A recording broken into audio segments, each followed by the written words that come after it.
이제 우리가 함께 보실 하나님의 말씀은 사무엘상 26장입니다. 사무엘상 26장 오늘 12절부터 우리 16절의 말씀까지만 읽고 주신 말씀의 교훈을 받고자 합니다. 사무엘상 26장 12절부터 우리 16절 말씀까지 함께 합독해서 읽겠습니다. 12절부터 16절까지 함께 읽겠습니다. 다윗이 사울의 멸이 곁에 창과 물병을 가지고 떠나가되 아무도 보거나 눈치채지 못하고 깨어있는 사람도 없으니 이는 여호와께서 그들을 깊이 잠들게 하셨으므로 그들이 다 잠들어 있었기 때문이었더라. 이에 다윗은 건너편으로 가서 멀리 산 꼭대기에 서니 거리가 멀더라. 다윗과 넬의 아들 아브넬에 대하여 외쳐 이르되 아브넬아 너는 대답하지 아니하느냐 하니 아브넬이 대답하여 이르되 왕을 부르는 너는 누구냐 하더라.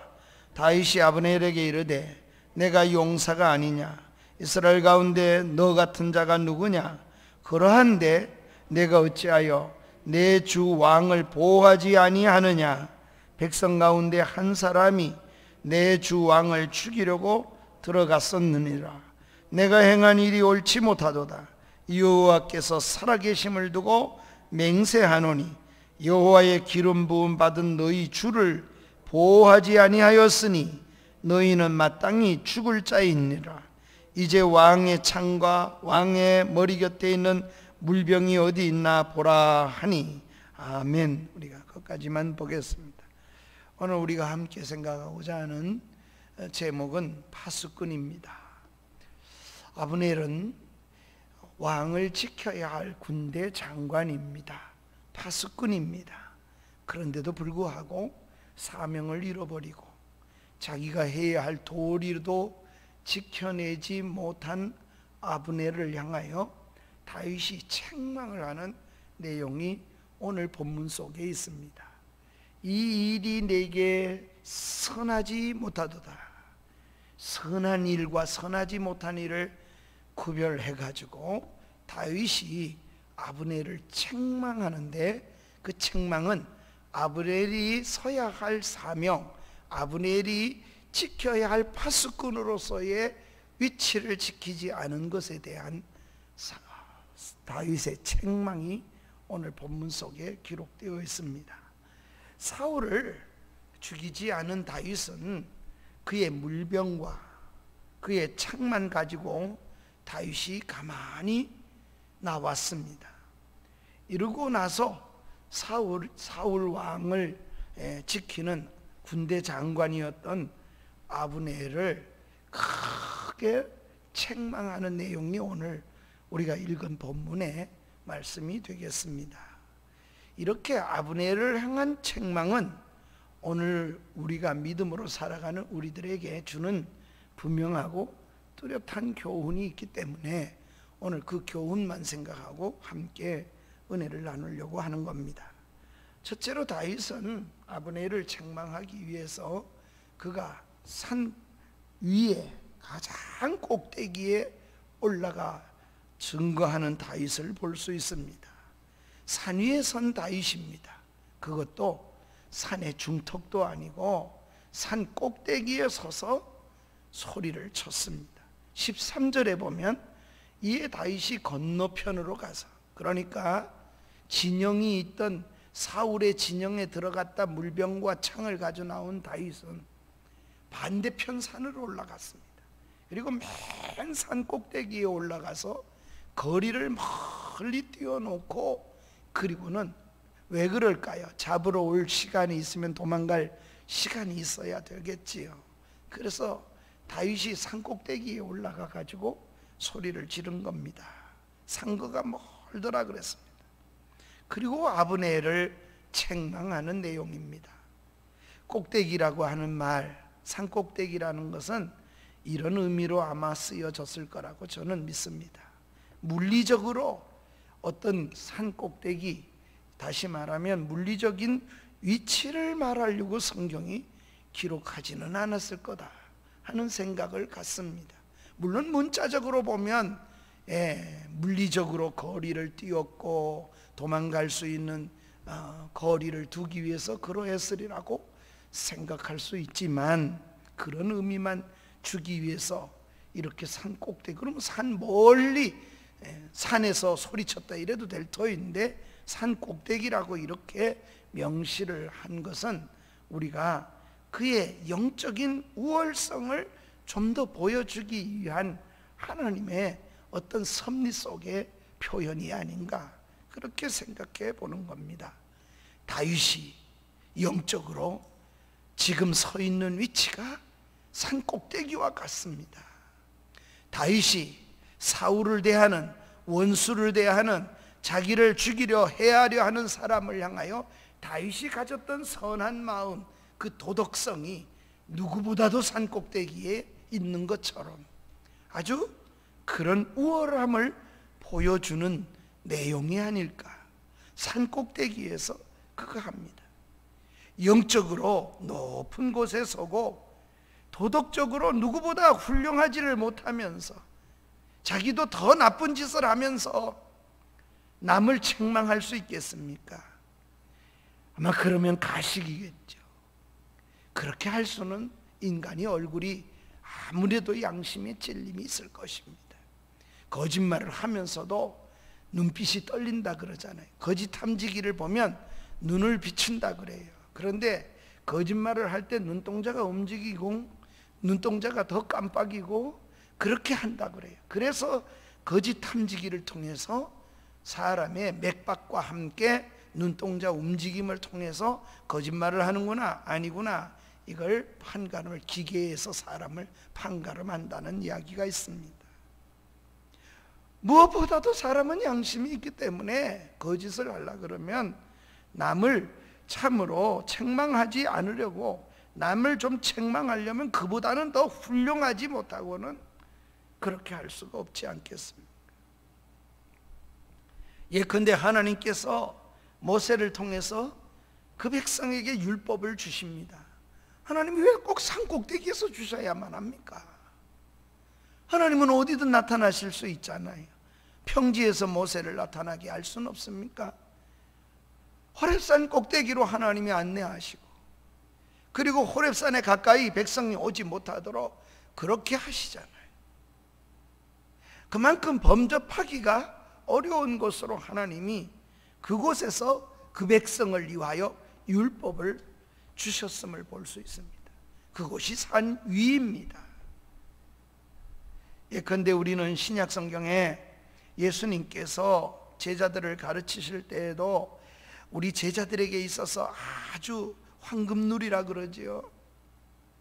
가장 보화 같은 말씀이라고도, 안 믿는 사람들마저도 그 말씀을 다 귀하게 여기는 산상수훈이라고도 하는 마태복음 5장부터 7장까지의 내용이 산 위에서 가르치신 주님의 말씀 아닙니까? 산에 올라가 앉으시니 제자들이 나온지라 입을 열어 가르쳐 가라사대 심령이 가난한 자는 복이 있나니 천국이 저희 것임이니라. 마태복음 5장 1절에 보면 이렇게 시작하잖아요. 산에 올라가 주님이 앉으셨고 제자들이 나왔고 산 위에서 하나님의 말씀을, 그 보화와 같은 산상수훈을, 산상보훈을 우리 주님이 거기서 증언하신 겁니다.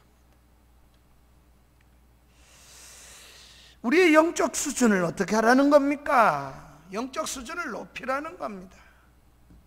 꼭 산에 가야 그런 일이 있다 그러면 오늘날도 우리는 산에 가야만 할 겁니다. 한때는 산기도를 참 많이 한 적도 저도 있습니다. 전사 때는 또 총각이니까 뭐 더 그렇기도 했지요. 금요일만 되면 산에 보따리를 메고 방석 하나 하고 비누를 가지고 산에 올라가서 밤새도록 기도하고 토요일날 오후에 내려와서 설교 준비를 끝내고 토요일날 오후에 내려오는 일을 수년 동안이나 반복을 했던 기억이 납니다. 기도도 하고 하나님께 가까이 가는 마음이 있죠. 산의 기도는 역시 교회 안에서 기도보다는 더 간절함이 생겨지는 것 같음을 생각해 봅니다. 또 그렇게 느껴지는 것은 어쩔 수 없는 것 같다는 생각도 듭니다. 그러나 우리 하나님은 어디나 계실 수 있잖아요.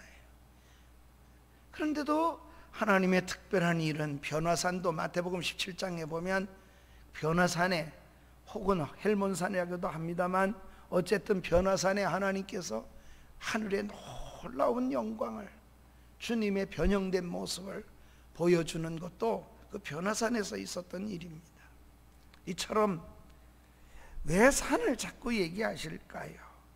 이것은 아마 우리의 영적 수준을 높이라는 의미 속에서 주신 것이 아닐까, 그런 생각을 지울 수가 없다는 말입니다. 우리는 영적으로 높은 곳에 서야 합니다. 그래야 세상을 향하여 말을 할 수가 있습니다. 세상과 같은 수준의, 세상이 생각하는 수준의, 세상이 머무는 사상 속에 세상 수준에 머물면서 세상을 향하여 말할 수가 없기 때문입니다. 따라서 우리 모두는 영적으로 높은 곳에 서서 이 세상을 향하여 선지자적인 책임을 감당해야 하는 것이 오늘 그리스도인이요 믿음의 사람들이 되어야 할 것입니다. 죄악에 대하여 말할 수 있으려면 죄악보단 훨씬 더 우월성을 가지고 서야만 하지 않겠습니까?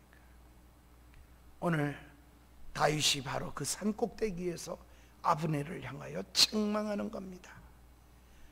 도덕적으로나 영적으로나 우월한 다윗을 잘 나타내 보여주는 것이라고 사료가 됩니다. 그것이 무엇입니까?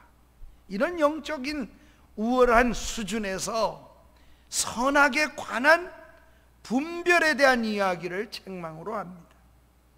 내가 행한 일이, 아브넬아 내가 한 일이 선하지 못하도다. 16절에 이렇게 말을 합니다. 우리 다 같이 한번 읽어볼까? 시작. 내가 행한 이 일이 옳지 못하도다. 여호와께서 계심을 두고 맹세하노니 여호와의 기름 부음 받은 너는 너희 주를 보호하지 아니하였으니 너희는 마땅히 뭐예요? 죽을 자니라. 죽을 만큼 그런 자들이라는 거예요. 그러니까 너희 행한 일이 옳지 않다, 이렇게 선악에 대하여 분별해서 책망을 한 것입니다. 다윗은 아브넬을 향하여 말합니다. 내가 선하지 못하도다. 아브넬은 사울왕의 군대 장관입니다. 오늘 말하면 국방부 장관과 같은 사람입니다. 그는 힘을 가진 사람입니다. 그는 권력이 있습니다. 지위가 높은 사람입니다. 이런 사람을 향하여 다윗이 무엇으로 그 사람을 지금 말하고 있어요? 그 사람을 무슨 관점에서 평가하고 있어요? 그 사람의 지위입니까? 그 사람의 힘이 있다는 힘의 원리입니까? 아니면 그 사람의 높은 지위를 가지고 지금 얘기하는 겁니까? 아닙니다. 다윗은 그런 걸 가지고 사람을 평가하지 않았어요. 다윗의 평가는 그가 선하나, 한번 따라합시다. 그가 선한가 악한가, 이것이 평가의 기준이었다. 오늘날 우리가 사람을 보는 눈도 그 사람 지위 따라 보는 그런 어리석음을 범하지 말아야 합니다. 지위가 높으면 아부하고 지위가 낮으면 함부로 대하고 깔보고 무시하고, 하나님이 지은 창조인 사람을 그렇게 대해서는 안 됩니다. 사람을 대할 때 예수 믿는 사람은 한 가지 원리를 따르는 것이 좋습니다. 그가 많이 배웠느냐 못 배웠느냐 이런 걸 보는 게 아닙니다. 그가 선하냐 선하지 않냐 악하냐, 그가 선을 추구하느냐 악을 추구하느냐, 그가 무엇을 그 속에 두고 있느냐가 다윗이 보는 관점이었습니다. 다윗은 아브넬의 직위에 관심 없어요. 권력에 관심이 있는 게 아니었습니다. 다윗은 그가 선하지 못하다고 생각하고 있는 겁니다. 이것이 신자가 사람을 바라보는 지혜입니다. 여러분, 지혜가 있는 하나님의 사람으로 살아가는 그런 원리를 따르는 것이 우리가 세상을 보는 눈이 되어야 합니다. 솔로몬이 지혜의 왕이지요. 솔로몬이 지혜롭게 된 것에 대하여 우리 성경이 잘 표현해 주는 부분이 있습니다. 열왕기상 3장 9절에 보면 솔로몬의 기도가 나오는데 그 중에 이런 기도를 하나님께 드립니다. 누가 주의 이 많은 백성을 재판할 수 있으리까? 그리고 이렇게 말합니다. 지혜로운 마음을 종에게 주사. 이 병행구라 그러는데 지혜로운 마음, 그 지혜로운 마음이 뭐냐? 주의 백성을 재판하여 선악을 분별. 그러니 지혜로운 마음이라는 것은 선악을 분별하는 거다, 이렇게 말씀하는 겁니다. 히브리어 성경은 이런 병행구가 되어 있어요. 그래서 시작점과 그걸 그래서 문맥 속에서 잘 읽어야 돼요. 그러면 그 속에 다 있습니다, 답이. 솔로몬이 기도합니다. 하나님 지혜롭게 해주세요. 그 이유는 하나님의 백성을 잘 심판하려면 이 많은 백성을 어떻게 잘 판단할 수가 있겠습니까? 그럼 어떤 판단입니까? 그 판단, 그 재판은 어떤 지혜를 지금 솔로몬이가 구하고 있는가? 선과 악을 분별할 수 있는 지혜를 달라요. 그러니까 솔로몬이 생각하고 있는 지혜의 기도는 선악을 분별하는 겁니다. 사랑하는 여러분, 오늘 우리도 이런 은혜가, 이런 하나님의 은총이 우리 속에 있기를 주의 이름으로 축원합니다. 선에 설 건가 악에 설 건가, 내가 저걸 따를 건가 말 건가, 우리 날마다 선택하거든요. 하루하루 선택을, 그것을 따라서 그게 쌓여가고 그 사람의 생각이 되고 인격이 되고 그리고 습관이 되고 그리고 그 사람 됨됨이가 되는 것이죠. 선악을 분별하는 것이 지혜입니다. 그럼 오늘날도 기도하면서 지혜롭게 해주십시오. 하나님, 그런 기도를 우리가 드려야겠지요. 분별력이 없는 사람은 어떻게 쓰여질 수가 있겠습니까? 지식만 가지고는 이렇게 지혜로울 수는 없습니다. 지식을 잘 사용하는 것이 지혜이기 때문에 그렇습니다. 지식만 가지고는 어떻게 더 돈을 벌까만 생각하게 됩니다. 그러나 지혜는 그렇게 함께한 돈이 벌었더라도 그것을 정말 어떻게 벌어야 되는가를, 선하게 벌어야 되는 것과 선하게 써야 되는 것을 배우게 만들어줍니다. 그건 지혜입니다.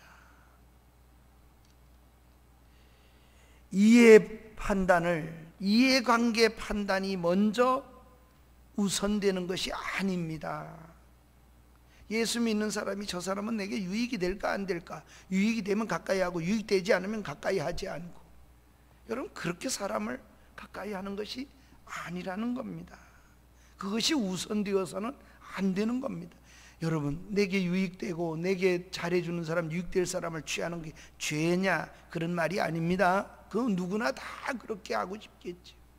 내게 도움이 되는 사람에게 더 가까이 하고 싶은 마음 없는 사람이 어디 있겠습니까? 그러나 신자가, 안 믿는 사람도 다 그런 마음이 있어요. 신자는 그런 수준이, 그런 영적 도덕 수준에 머물러서는 안 된다는 겁니다. 그래서 이해관계가, 그런 판단이 우선되어서는 안 되는 겁니다. 얼마나 이익이 될 건가 안 될 건가, 아니면 내가 얼마나 저렇게 하다가는 손해를 볼 건가 이익을 볼 건가, 이런 판단하는 것이 그리스도인의 삶이 되어서는 안 된다는 겁니다. 뭘 분별해야 된다고요? 지혜가 있어야 된다. 그게 뭐라고요? 선과 악을 분별하게 하옵소서. 선악을 먼저 분별해야 합니다. 우리의 선악의 기준이, 이런 세상은 점점 더 상대화해가는 이런 세상을 우리가 살고 있습니다. 상대화됐다는 말은 무슨 말인가 하면 선에 대한 절대 기준이 사라지는 시대, 그런 시대를 살아가고 있기 때문에 그렇다는 말입니다. 제가 중학교 어릴 때만 해도 문학작품이나 영화의 주제, 제가 기억나는 건 우리 사회 선생님이 늘 들어오면 중학교 때도 센이라고 하는 서부극 영화 얘기를 늘 즐겨 해주셨던 기억나요. 그래서 아이들이 들어오게 하면 선생님, 그래서 센이 어떻게 됐습니까? 재미있으려 그러면은 선생님이 다음 공부하자 그러고는 들어가시기 때문에 들어오면 서부극 영화 얘기를 하죠. 그 서부극 영화라든지 문학 작품을 들여다보면은 거의가 어떤 문학 작품이냐, 영화도 권선징악 그런 영화와 문학이 주로 줄을 이루은 적이 있습니다. 선은 권하고 악은 징벌하는 주로 그런 거죠. 그래서 참 멋지게 서부 영화에 악당들을 다 물리치고 뭐 이겼다는 그런 얘기, 그게 전부 주로 그렇게 다루는 때가 있었습니다. 선에 대한 기준이 적어도 정해진 것이지요. 그러나 이제는 그런 주제를 가지고 이야기하면 젊은이들은 촌스럽게 취급합니다.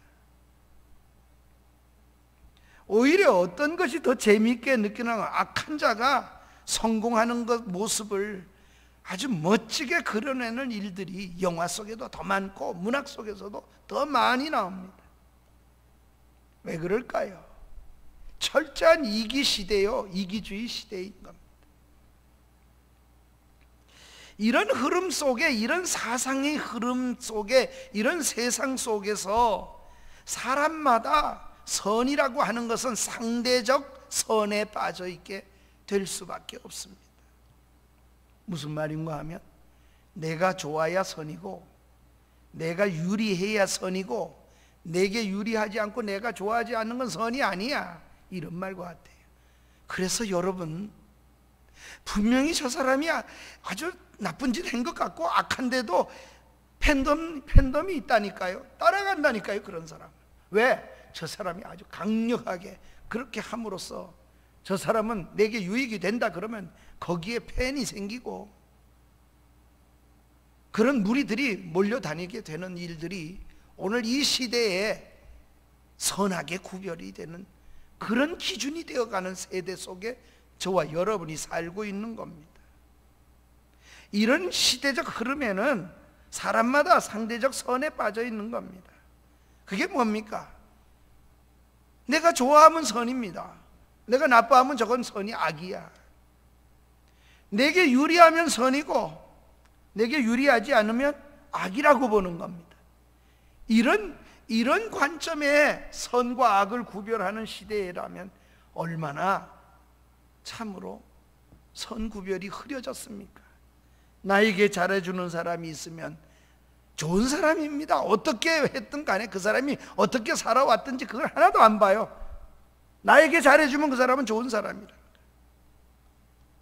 나쁜 사람은 사실 나와 다르거나 나의 이익에 반하는 일을 하거나 나에게 유익되지 않는다, 내 생각과 동의하지 않는다, 악이다, 이렇게 생각하는 거예요. 이런 것은 점점 더해갈 겁니다. 그러니까 나쁜 사람이라고 생각하는 그 경향이 무엇이 기준이냐? 예전에는 절대 선이 있고 이게 악이고 이게 선이다, 이렇게 절대 기준이 있었는데 지금은 자기가 기준이 된 거예요. 전부가. 결국은 이기적이죠. 좋은 나라, 나쁜 나라, 이렇게 구분을 짓습니다. 과거에는 그런 기준이 분명하다고 이렇게 생각을 했는데 지금은 그렇지 않습니다. 우리와 유익을 주면 좋은 나라고 우리에게 유익 주지 않으면 나쁜 나라로 여기는 거죠. 선한 삶을 살아왔기 때문에 성공했다고 평가를 받아야 하는데, 여러분, 선하게 살았기 때문에 저 사람이 잘 됐어, 이렇게 평가를 해야 되는데 그게 아니라 잘 되기만 하면, 성공만 하면 저 사람은 선한 거예요.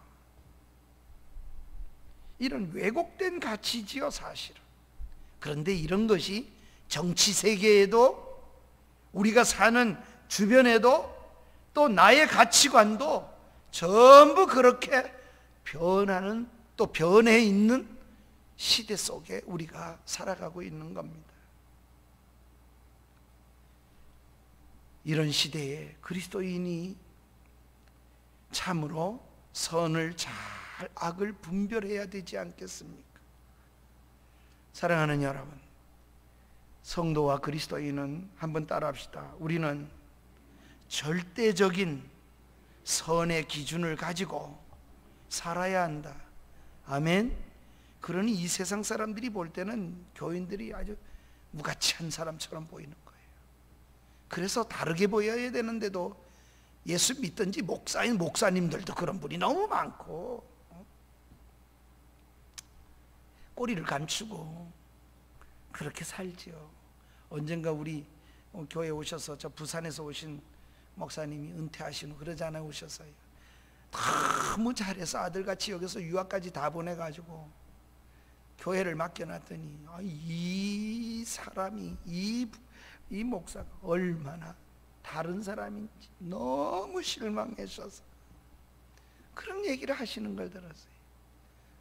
그 목사님은 두 형제가 다 군인 가족이에요. 목사님도 군목으로 입편했지만 동생도 투스타 출신, 사단장 출신이고 바로 밑에 동생도 그 밑에 동생도 둘 다 그래서 군선교회에 아주 열심히 하는 목사님이죠.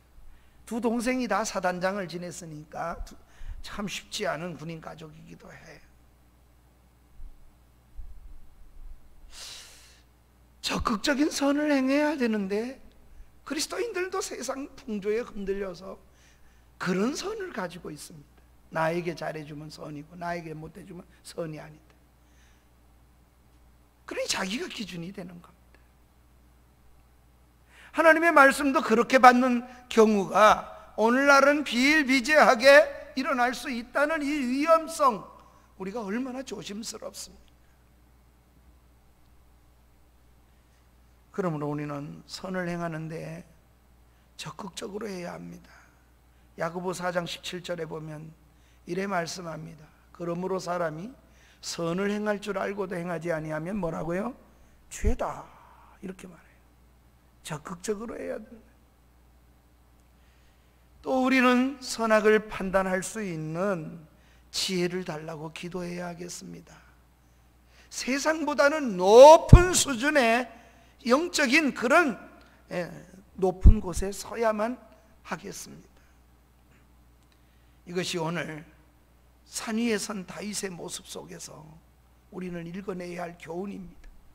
그러기에 다윗이 산 꼭대기에 서서 아브네라, 넌 정말 죽을 때 넌 선하지 못하도다. 하나님의 예언자로 선지자로 그렇게 돌이킬 수 있도록 그렇게 세상을 향하여 외칠 수, 아브네를 향하여 외치던 다윗처럼 우리도 외칠 수 있어야 됩니다.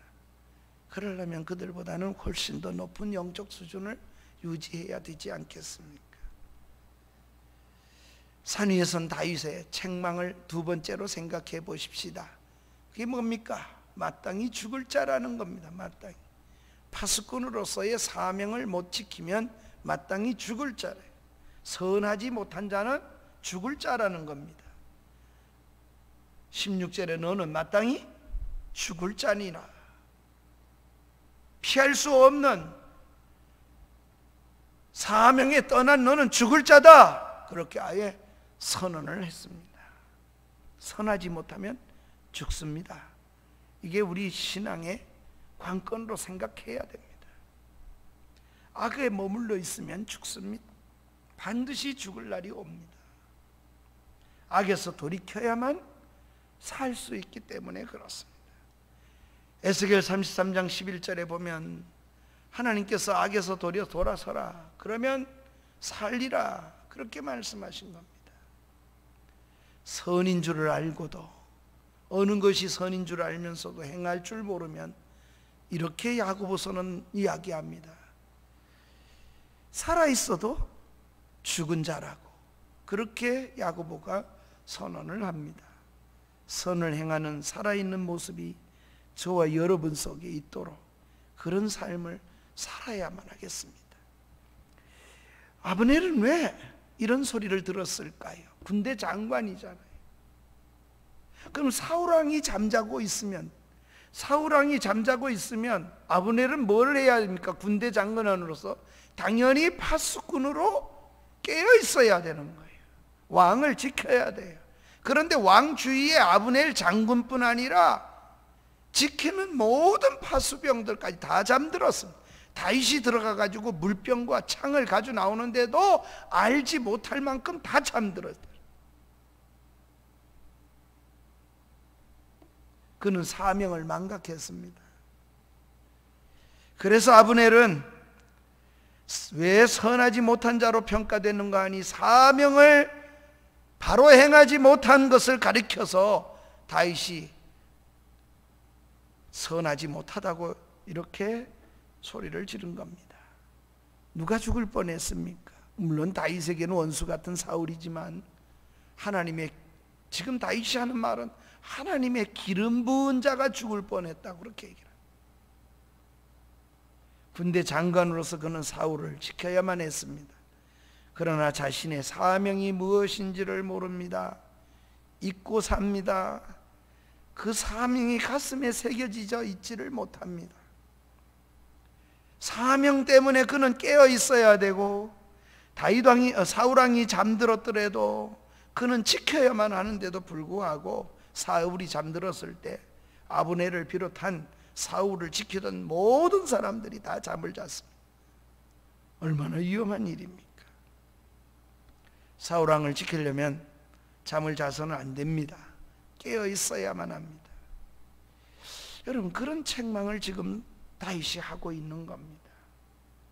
오늘 우리는 이 아브넬을 통하여 다윗의 예언자적 이 책망 속에서 교훈을 얻고자 하는 겁니다. 우리들도 이런 책망을 받지 않는지 생각하며 하루하루를 살아야 하겠습니다. 지금은 어떤 때라고 말합니까? 사도는 이렇게 말합니다. 고린도전 후서에 보라 지금은 은혜 받을 때요, 보라 지금은 구원의 날이라고. 사도는 그런 감각 속에서 살았습니다. 잘 때인가 깰 때인가를 늘 생각해야 합니다. 사역자 같으면 지금 어떻게 내가 서야 될 것인가를 늘 생각하며 살아야 할 것입니다. 참 안 듣는 것 같지만요, 그렇게 살아서 하는 말이 능력이 그래도 있어요. 저는 그래 생각해요. 쓴소리 같지만 그런 소리를 하는 소리가 오늘도 하나님이 들어 쓰시는 것 같아요. 그러니 저 같은 사람도 그러니 강사를 부르겠죠. 내일도 경북에 가면 아마 장로님들과 목사님들이 경북 지역에 우리 교단이 모이면 최소한도 400~500명은 아마 거기에 모였을 것입니다. 그런데 구태여 제가 그래서 사양을 했어요. 목사님이 꼭 오는 게 좋겠습니다. 교단적으로 목사님이 필요합니다. 그런 얘기를 하시더라고요. 제가 생각할 때 찬조도 못하는데 다 설교하러 가면서 돈 내고 가거든요. 찬조하고 가는 게 우리 교단에 거의 바탕에 깔려 있어요. 전 그러면 안 간다 그래요. 그냥 다른 분 청하라고. 괜찮다. 이름 내기 위해서 가기 위한 자리는 의미가 없다고 생각해 봅니다. 희생하며 섬기는 자리 대신에 또 강사비도 안 받는 것이 저는 타당하다고 생각해. 그래서 복음을 전하는 일을 시간에 그렇게 하고 와야 되겠다는 생각도 해보잖아요. 사랑하는 여러분, 우리가 잠을 자는 사람도 다 잠잔 사람도 들어보면 늘 핑계가 있습니다. 너무 피곤해서요, 너무 분주해가지고 그렇습니다. 핑계 없는 사람이 어디 있겠습니까? 그러나 그렇다고 해서 핑계가 우리의 잠자는 것을 인정되어지는 것은 결코 될 수 없다는 걸 늘 생각하고 살아야겠습니다. 제자들이 졸며 자다가 주님의 걱정을 들어야만 했습니다. 그때 우리 주님이 졸고 잔 걸 잘했다고 하지 않습니다. 그들을 이해하시기 위해서 말씀은 분명히 하십니다. 마태복음 26장 41절 말씀에 보면 우리 주님이 이렇게 말합니다. 시험에 들지 않게 깨어 있어 기도하라. 그리고 그들을 조는 사람들을 향해서 마음의 원이로되 육신이 약하도다. 우리 주님이 이해하시고 말씀하시는 거지 졸고 자는 걸 잘했다고 말씀하신 것이 아니었습니다. 적극적으로 빛이 되지 못하고 깨어 한 시대를 책임지지 못하는 그 자체가 선하지 못한 것입니다. 오늘 우리는 시대의 선한 사명 때문에 부름을 입은 사람들입니다. 그렇게 서서 걸어가야 할 것입니다. 그렇게 감당하는 깨어있는 사람으로 저와 여러분이 서야 할 것입니다. 우리 주님도 이 땅에서 그렇게 사셨어요. 주님은 늘 깨어 계셨습니다. 그가 없이는 만물이 지은 것이 하나도 없다 그랬어요. 예수님을 통하지 않는 만물이 지어진 것이 없다고 했습니다. 그런 주님도 늘 깨어 기도하시면서 그 사역을 감당하신 겁니다. 그 힘들고 어려운 십자가를 기도의 힘으로 이겨내시는 겁니다. 아무리 바빠도 아무리 힘들어도 우리가 잠자면서 우리의 신앙이 성공적으로 세워져 갈 것이라고 생각해서는 안 될 것입니다. 그러기에 말씀에 감각이 있어야 하고 깨어서 하나님 앞에 서서 걷는 걸음이 있어야 할 것입니다. 기도하며 영적으로 깨어 있다면 우리는 지금보다 훨씬 활력 넘치는 삶을 살게 될 것입니다. 그것이 기도가 주는 우리의 은혜이기 때문에 그렇습니다. 우리 모두가 이 다윗의 외침의 예언적 소리를 듣고 우리 모두도 어디에 있든지 가정에 있든지 교회에 있든지 늘 주님과 함께 깨어있는 그런 은혜가 저와 여러분 속에 있기를 주의 이름으로 축원합니다. 영적으로 깨어서 선한 일을 힘쓸 때 활력을 더 찾는 기회가 될 것입니다. 왕도 자고 군인도 자고 이웃들도 모두 자고 어떻게 선한 일을 감당하겠습니까? 이 시대에 저와 여러분을 아마 먼저 예수 믿게 하고 세우셨다는 것은 달라야 합니다. 예수 믿는 사람이 다르구나, 저 목사님은 다르구나. 여러분 다르지 않으면 절대로 복음의 빛은 사명자로 사는 것은 어림도 없습니다. 하나님의 세움을 받았다면 세움받은 속에서 뭔가 달라야 영향력을 미칠 수가 있을 것입니다.